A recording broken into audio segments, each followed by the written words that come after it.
होऊ शकतं. नाही, पण ठाकरे बंधू एकत्र आल्यानंतरचा हा पहिला मोठा विजय आहे ना. ही विजयाची सुरुवात आहे, विजयाची पहिली पायरी आहे.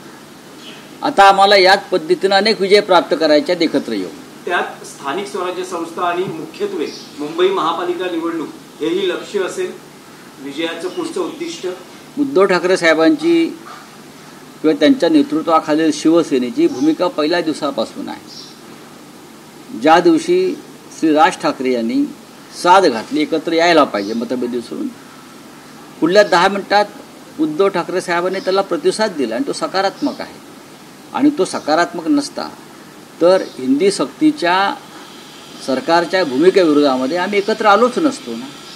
मराठीच्या प्रत्येक लढ्यामध्ये आम्ही एकत्र असू.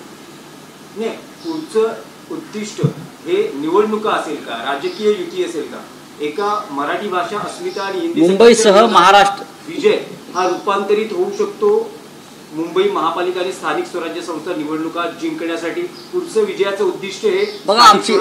आमची भूमिका स्पष्ट आहे. मुंबईसह महाराष्ट्र काबीज करणं, मराठी माणसाच्या हातात मुंबईसह महाराष्ट्राची सत्ता असणं ही आमची भूमिका आहे. पण राऊत साहेब, मुख्यमंत्री देवेंद्र फडणवीस वारंवार सांगता आहेत की जो अध्यादेश आहे ते खोटं बोलत आहे. माशेलकर समितीने जो अहवाल सादर केला, तत्कालीन मुख्यमंत्री उद्धव ठाकरे यांच्या नेतृत्वाखालील मंत्रिमंडळानं तो अध्यादेश आणला असं वारंवार, काल त्यांनी फोटोही दाखवला तो अहवाल स्वीकारताना. मग काय झालं? आणि उद्धव ठाकरे वारंवार खुलासा करतायत की देवेंद्र फडणवीस हे अफवा पसरवत आहेत.